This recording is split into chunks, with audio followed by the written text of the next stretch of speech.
It was the summer of 1993. Bright skies, laughing children, and then, silence. At Camp Cedarwood, a 12-year-old girl vanished without a trace. Her name was Emily Carter. One moment she was roasting marshmallows with friends. The next, she was gone. For 2 decades, her family searched. Her mother never stopped leaving the porch light on. Her father drove the camp roads every anniversary. The town whispered. Some said she ran away. Others claimed something darker. But no one expected what surfaced 20 years later. A silver bracelet. Her bracelet. Inside a dusty pawnshop, miles away from Cedarwood. And that changed everything. Emily Carter was the middle child of 3. She loved painting, swimming, and braiding friendship bracelets for her bunkmates. The camp counselors adored her. The other kids said she was fearless. But her parents remember something else. Before camp, Emily begged not to go. She said she had a bad feeling. A dream. A nightmare about the woods. Her parents brushed it off. Everyone gets nervous before camp. They never imagined those would be her last words at home. On July 14, 1993, Emily disappeared. She had gone to the bathroom near the lake. Her friend waited. Minutes passed. Then half an hour. When counselors checked, Emily was gone. No footprints. No screams. No torn clothing. Nothing but the echo of cicadas in the trees. Search parties combed the woods. Helicopters circled overhead. Divers dragged the lake. Dogs followed her scent, until it just stopped. At the edge of the forest. As if she had been lifted into the air. Her bracelet, a small silver charm with her initials, was gone too. Her mother swore she had been wearing it that morning. The weeks turned into months. Emily's face was printed on flyers. News stations covered it. But no trace. Some campers said they saw a shadow near the woods. Others swore a man had been watching from the tree line. Police dismissed it. No evidence, they said.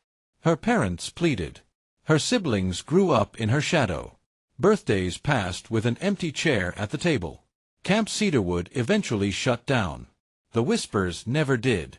For 20 years, Emily was a ghost story.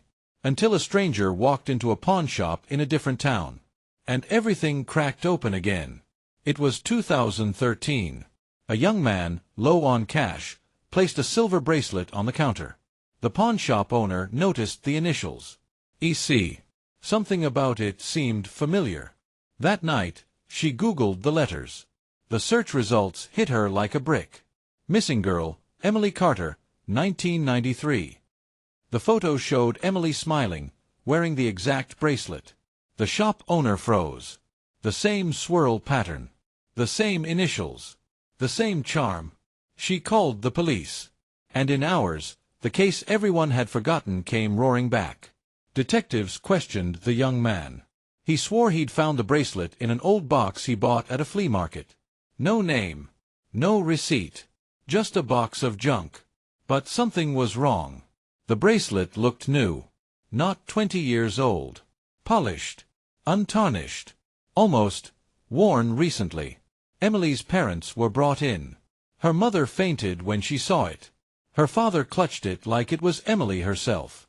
Reporters swarmed the pawn shop. Could Emily still be alive? The town held its breath. The police dug deeper. They traced the flea market vendor. An old man, quiet, nervous. When asked where he got the box, he hesitated. Then whispered, from a storage unit. That storage unit was 2 towns away. Abandoned for years. Inside were boxes of children's clothes. Shoes. Toys. All decades old. And in one box, a faded Camp Cedarwood t-shirt. Emily's bracelet was proof she hadn't been forgotten. But the storage unit revealed something darker. This wasn't just about Emily. The labels on the boxes had other names. Other initials. Other children. The detectives froze. The parents screamed. Because Emily Carter's bracelet wasn't the only clue. It was just the beginning. The unit was damp, the smell of mildew thick in the air. Dust coated everything. But the boxes were carefully stacked. Neat. organized, almost like someone had been preserving them. Inside were objects from the past. A worn teddy bear, tiny shoes with faded laces, camp t-shirts from the early 90s, and names, each box labeled, not just EC, for Emily Carter, but others. Emma, KS, JP. The detectives flipped through the boxes with shaking hands. Each set of initials matched a missing child from the region. Kids who had vanished around the same time as Emily. It wasn't one case. It was a pattern. When Emily's parents saw the evidence, their world shattered again. For years, they thought she was the only one. Now they realized she might have been part of something bigger. Something sinister. Her mother whispered through tears. They never told us. They never told us about the others. Her father clenched his fists. This wasn't an accident. Someone took her. The police assured them they were reopening every case. But the Carters had heard that before. What they wanted wasn't promises. They wanted Emily. The young man who pawned Emily's bracelet was interrogated again. He stuck to his story. I bought the box. I didn't know what was in it. But his story cracked. First, he said he bought the box at a flea market. Then later, he claimed a friend gave it to him. The timelines didn't add up. Detectives checked his phone records. One number appeared over and over. An unlisted line traced to a rural cabin, just 3 miles from Camp Cedarwood. The same camp where Emily vanished. Detectives drove out. The cabin was old, with broken windows and a sagging roof. But inside, it wasn't abandoned. There was food in the pantry, a mattress on the floor, and taped to the wall, photographs. Dozens of them. Children. Campsites. Woods. Every picture carefully arranged in rows. And there, near the center, one photo stood out. A girl by the lake, smiling. Emily Carter. The picture was taken the day she disappeared. The detectives expected horror. But instead, what they found confused them. On the floor was a notebook. Pages filled with dates, names, and notes. Not written like a criminal record, but almost protective. Beside Emily's name was a scribbled note. Safe. Still safe. The officers froze. Whoever kept these records hadn't written like a kidnapper. They wrote like a guardian. But safe from who? When they traced the unlisted phone number, the name shocked them. It belonged to Richard Hale, a former camp counselor at Cedarwood in 1993. He had vanished from town just after Emily disappeared. At the time, police thought it was coincidence. Now, it looked like something else entirely. Neighbors near the cabin described him as strange but harmless. Kept to himself. Bought groceries. Never caused trouble. But one neighbor said something that made investigators' blood run cold. He wasn't alone out there. Sometimes, I'd hear another voice. A girl's voice. Emily's parents clung to hope. Could it be possible? After all these years, could their daughter still be alive? Her mother replayed that bracelet over and over in her hands. Why would it be polished? Why would it look new? Unless she's still wearing it. Her father shook his head. Or maybe someone wanted them to believe she was alive. Maybe it was all a game. The notebook from the cabin revealed more. Each entry listed sightings of campers near the woods. Warnings about strangers near the property. Dates circled. Notes like, too close, and move her soon. But then one final entry. From 2012. Just a year before the bracelet appeared. It read, "They found us. Had to leave everything behind. She's not safe here anymore." The page ended with 2 words scrawled in shaky handwriting. Trust no one. When the pawn shop owner was questioned again, she hesitated. At first, she said a stranger pawned the bracelet. But under pressure, she admitted something chilling. She had seen the girl who brought it in. Not a man. A girl. A young woman, quiet, nervous, her hair covering her face. And when shown an age-progressed photo of Emily Carter, the shop owner turned pale. That's her. I swear to God, that's her. The town exploded with rumors. Emily alive? After 20 years. Some celebrated. Others doubted. The police couldn't confirm. There was no DNA. No fingerprint. Only the bracelet. But Emily's parents didn't care. For the first time in 2 decades, they had hope. Hope that their daughter had survived. Then, 3 weeks later, the sheriff's office received an envelope. No return address. Inside was a single photograph. A young woman. Her eyes hauntingly familiar. Her wrist bare. And behind her, a newspaper pinned to the wall. The date read, July 2013. It was proof she was alive. But also proof she was still out there, still trapped in something no one could understand. And scrawled across the bottom of the photo in red marker were 3 chilling words. You're too late. Detectives studied the picture carefully. The background was strange. A cracked wall. Exposed pipes. A flickering light overhead. Not a home. Not a cabin. Some kind of basement. Or bunker. The newspaper pinned to the wall wasn't from their town. It was from another state, 300 miles away. Whoever sent this picture wanted them to know Emily was still moving. Still being held. Experts examined the red marker scrawled across the photo.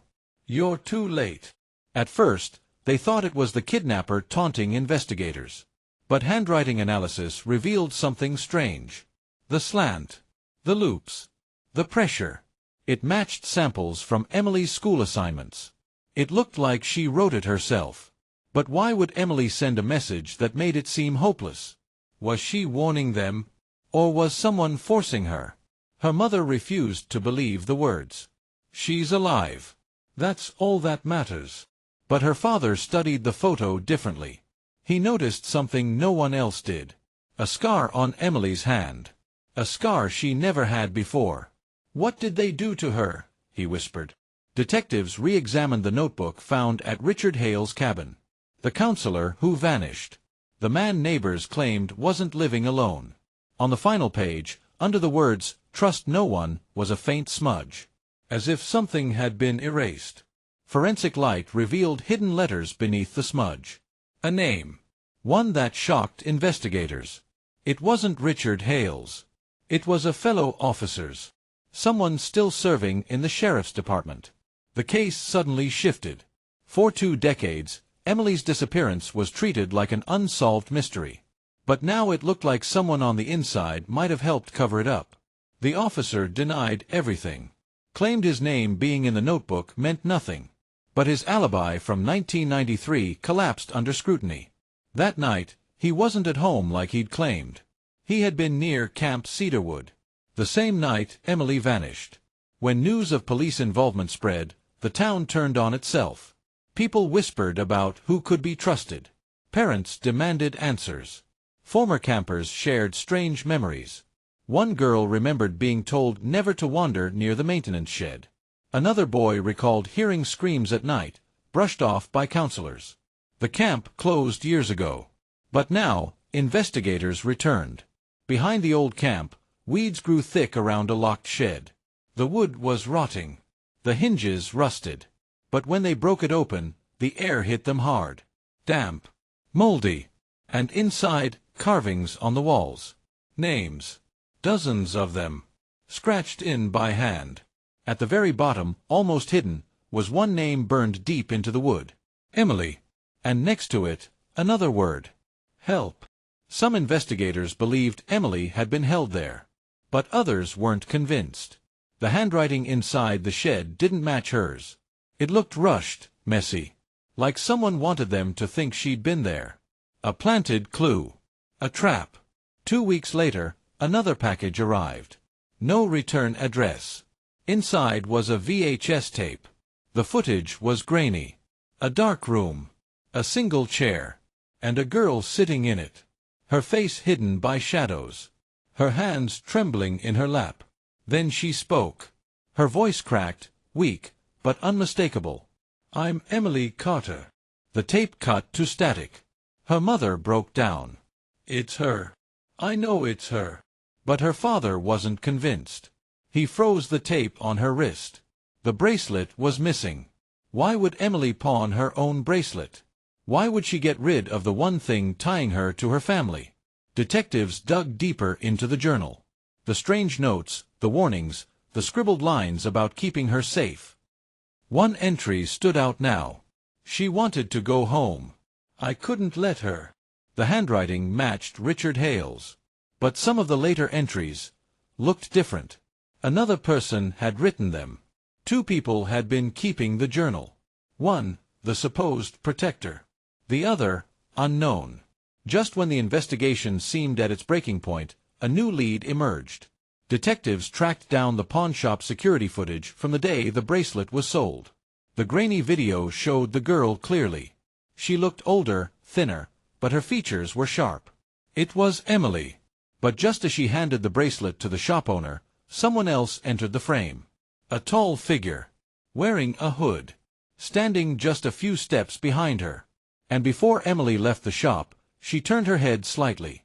Her lips moved, but the camera caught it. One single word whispered under her breath. Run. The screen went black. Detectives froze the frame again and again. Emily at the counter. A hooded figure behind her. Who was it? A captor? An accomplice?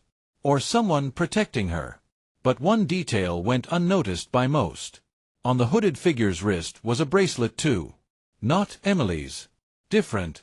Handmade. And carved into the beads. Initials. R.H. Richard Hale. This revelation stunned everyone. Hale was presumed dead. His cabin abandoned. His journal the only evidence left behind. But if those initials were his, had he survived all these years? Or was someone wearing his bracelet to taunt them? Days later, Emily's parents received a letter in their mailbox. No stamp. No postmark. Hand-delivered. Inside was a single sheet of paper. The handwriting was shaky, almost illegible. It read, "Stop digging." She chose this. The message split investigators. Some believed Emily had been brainwashed. Others believed she was leaving the notes under duress. Her father refused to believe she'd ever choose this. Her mother wasn't so sure. The cracks in the family widened. Detectives tore through old cedarwood records. They uncovered files that had been sealed away for decades. Hidden reports of missing campers. Strange injuries. Complaints from parents. All buried by the camp director. And buried with them, the name of a private sponsor. A man who funded Cedarwood for years. A man with ties to law enforcement. A man still alive. When questioned, he was calm. Too calm. He admitted to funding Cedarwood but denied knowledge of anything illegal. But as detectives left his home, one officer noticed something chilling. On his mantel sat a photo. A faded snapshot of smiling campers. And among the children in the photo, Emily Carter. Taken the very week she disappeared. But in the photo, standing behind her, was Richard Hale. And next to him, the sponsor himself. A warrant was issued. In his basement they found relics of cedarwood. Sleeping bags, tents, and an old trunk. Inside the trunk, dozens of ID cards. Campers, counselors, all catalogued. And at the bottom, Emily's. But the dates on her card had been altered. Extended beyond the summer she vanished. As if she remained at camp, long after it closed. A new theory emerged. What if Emily hadn't been taken away? What if she had stayed willingly, at least at first? Maybe manipulated. Maybe threatened. But still there. The evidence pointed to one horrifying possibility. Emily wasn't just a victim. She might have been part of something bigger. Then, another package arrived. Another VHS tape. This time, Emily's face was visible. Older. Hollow-eyed. She looked directly at the camera. Her voice low. "I told you to stop. You don't understand what's coming." Behind her, a shadow moved. The hooded figure. Emily turned to him. And in the faintest whisper, she said, "Not yet." The tape cut to black. Her father slammed the tape player shut. "She's being forced." But her mother whispered something no one wanted to hear. "What if she isn't?" As if the case wasn't tangled enough, Another family came forward. Their daughter had also attended Cedarwood. She too had vanished. And weeks before Emily's bracelet surfaced, they had received something strange. A silver hairpin, engraved with their daughter's initials. Delivered the same way. No return address. And tucked into the envelope, a single Polaroid. Of Emily, holding the hairpin in her hand. The Carters realized they weren't alone. Emily wasn't the only missing girl. And maybe she wasn't missing at all.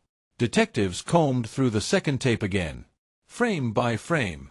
And in the final second, just before the static hit, Emily's lips moved silently. One word. Barely visible. Barely there. Tomorrow. But tomorrow what? A meeting? A warning? Or the end of everything? The screen went black. Detectives waited. Her parents waited. The whole town held its breath. But nothing happened. No letter. No tape. No sign of Emily. It was as if tomorrow never arrived. Meanwhile, the other missing girl's parents revealed more. Her name was Rachel Moore. She vanished one summer after Emily. Same camp. Same story. But here's the chilling part. Rachel's family claimed they'd seen Emily before. Not at camp. Not in person. On their doorstep. The very week Rachel disappeared.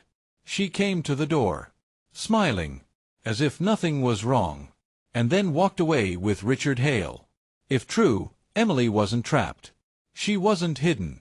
She was moving freely. Theories exploded. Was she a victim? A runaway? Or something even darker? Then came a break. Investigators uncovered another fragment of Hale's journal. This one wasn't found in the cabin. It was buried under the floorboards of the Cedarwood mess hall. Then Emily leaned forward and whispered, "You came back. We've been waiting." The tape cut off. And when the agents looked around, Rachel was there, standing in the doorway of the cave. But not alone. Children stood behind her, silent, expressionless. And at the very back, a towering figure, its face hidden, its head bent low, almost brushing the cave ceiling. The 13th. Rachel raised her hand. On her wrist, the same bracelet, but this time, glowing faintly in the dark. And in a voice not entirely her own, she said, "The circle is open. Tonight, it completes." The ground trembled. The cave shook. And then, the screen went black. The cave was shaking. Rachel stood at the center. Children behind her. And the towering 13th figure loomed in the dark. The circle was no longer a secret. It was alive. And it was waiting. Rachel's eyes glowed faintly, reflecting the firelight. She raised the bracelet, and the children echoed her movements. One by one, they began to hum. Low. Monotonous. The sound didn't feel human. It vibrated in the bones. The cave walls began to shift. Symbols carved into the stone lit up, forming a ring. The circle. At its center, a pit. And from that pit came whispers. Suddenly, a shadow moved at the back of the chamber. A girl stepped forward. It was Emily. But she wasn't the same girl who vanished at camp. Her face was pale, her eyes hollow, her smile unnatural. And she was holding something in her hands. The other bracelet. She walked past Rachel, past the silent children, and stopped at the very edge of the pit. Looking straight at the investigators, she whispered, "You shouldn't have come." Investigators shouted her name. They begged her to leave with them. But Emily only lifted the bracelet higher. It glowed brighter. The pit roared like a furnace. And from within, pale hands began clawing their way up. Dozens of them. Small. Fragile. Children. Children long thought dead. But their faces were wrong. Twisted. Stretched. Marked with the same circle symbol. Emily turned, her expression blank. "They aren't gone," she whispered. "They're waiting to be called." Rachel answered in unison, word for word. Their voices overlapped, echoing unnaturally. And then Emily said something that made investigators freeze. The circle doesn't take children, it makes them. The ground split. The pit widened. Investigators scrambled to escape, but the children moved, blocking every path. The 13th figure finally lifted its head. Its face was covered by a mask carved with 13 marks. But beneath the mask, something pulsed. Something alive. And when it spoke, the sound wasn't a voice. It was 1,000 voices at once. One more. The circle must be whole. The camera jolted violently. Screams filled the cave. And in the chaos, Emily was suddenly gone. The last shot showed the glowing bracelets, now linked together in Rachel's and Emily's hands. The circle closed. And then, a deafening silence. When the feed flickered back, a single word was carved into the stone floor, fresh and bleeding. Tomorrow. The cave was shaking like a heartbeat. Symbols on the wall pulsed with crimson light. The children swayed, chanting louder, voices in perfect unison. Rachel raised her arms, bracelets glowing. Her eyes rolled back white. And then, she spoke, but it wasn't her voice. It was Emily's. The circle must be completed. The camera captured chaos. Investigators yelling, trying to drag the children out. But the kids resisted with unnatural strength. Every time one was pulled away, the others screamed in pain, as if they were one body.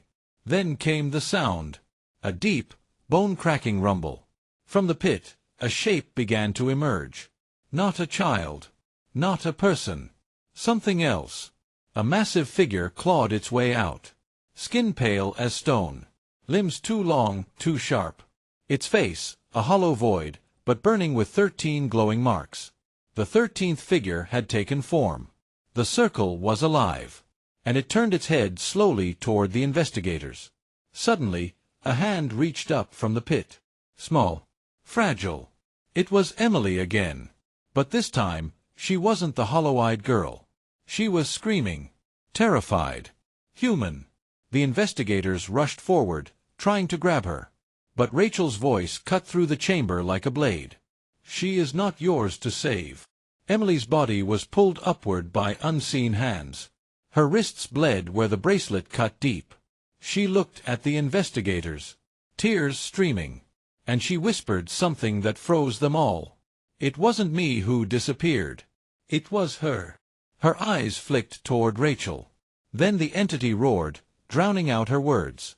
The ground split wider. Investigators scrambled as the cave's ceiling began to crack. Children fell to their knees, their chanting becoming screams. Rachel collapsed, convulsing as if something inside her was tearing free. And then Emily, still suspended over the pit, snapped her head toward the camera. Her eyes weren't hers anymore. They were glowing with the circle's mark. The feed cut to static. When it returned, the camera was lying sideways on the cave floor. Blood dripped across the lens. Shadows moved in the distance. And a single voice whispered into the microphone, clear and chilling. Tomorrow, she becomes me. The screen went black. When rescue crews returned the next day, the cave was silent. No chanting. No children. No Rachel. But the camera was still there. Still recording. And what they saw on the final hour of footage left investigators unable to breathe. The tape showed the entity looming over Emily, its glowing marks pulsing in rhythm with her heartbeat. It wasn't consuming her. It was merging. Her screams grew faint. Her face shifted, sometimes Emily, sometimes Rachel, as if their bodies were being swapped, second by second. The final frame of the footage showed Emily holding the bracelet. But now it wasn't silver. It was bone. And carved into it were the names of all 13 children. Investigators dug into camp records. And what they found was the missing piece. 20 years ago, the camp wasn't a normal summer camp. It had been a front. A gathering place for families involved in an ancient ritual. Each parent had offered their child as part of the circle. 13 bloodlines. 13 sacrifices. And Emily, she was never chosen. She was the replacement. A girl offered up when another family backed out. The pawn shop bracelet wasn't just a clue. It was bait. Someone had planted it, knowing it would draw investigators back to the circle, back to the pit, back to finish what had been started. But here's the chilling part. The bracelet had never belonged to Emily. It had belonged to Rachel. Days later, a tip came in.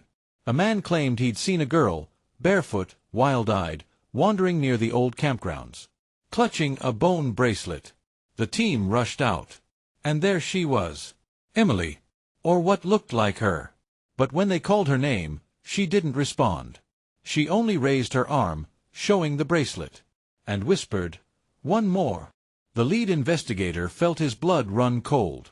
Because one more didn't mean another child. It meant another generation. The circle wasn't ending. It was expanding. Emily pointed directly at the camera, straight at the person holding it. And she smiled. The camera shook violently. The lens caught a reflection in the bracelet. A figure standing in the woods behind them. It wasn't Emily. It wasn't Rachel. It was a woman. Older. Watching. And when investigators spun around, the screen went black. The only sound left was her voice in the dark. "You were chosen too." The figure who stepped from the shadows wasn't a stranger. She was Margaret Hale, the original camp director. Long believed dead. But alive. And watching. Her hair was white. Her eyes hollow. And in her hand, she carried another bracelet. Not bone. Not silver. But ash. She spoke calmly. Coldly. "You think Emily was the first? No. She was the 13th. Every missing child had been part of the circle. Everyone had been offered. The ritual wasn't about sacrifice. It was about succession. Each child carried a piece of the entity. And when they merged, the circle would awaken. Emily wasn't just taken. She was chosen to carry them all. Her bracelet wasn't hers. It was a vessel. Each name carved into it belonged to a child who had vanished. One by one, their spirits had been bound to her. That's why she screamed in two voices. That's why her face flickered between hers and Rachel's. Because Emily was no longer just Emily. She was all of them.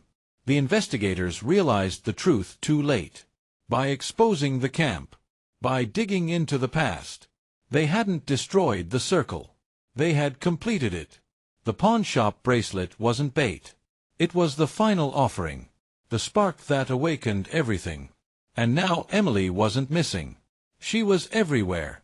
The camera zoomed in as Margaret stepped closer. Her voice dropped to a whisper. "The circle never ends. It only changes hands." Behind her, the woods lit up with faint, glowing figures. Children. Dozens of them. Silent. Staring. And then, the camera caught Emily's face one last time. Her eyes were not her own. Her smile was not human. She raised her hand, bracelet glowing. And in a chorus of voices, she whispered, "See you soon." The tape cut there. Investigators never released what happened next. Margaret Hale disappeared again. The circle was never found. But some say, if you listen closely near the ruins of that summer camp, you can still hear children laughing, and the faint jingle of a bracelet. And that is the story of Emily and the circle, a mystery that refuses to stay buried. But what do you think really happened in those woods? Was Emily consumed, or did she become something even worse? Let us know in the comments. And don't go anywhere, because on your screen right now is another story, one even darker than this. Click it, and join us as we step beyond the vanish.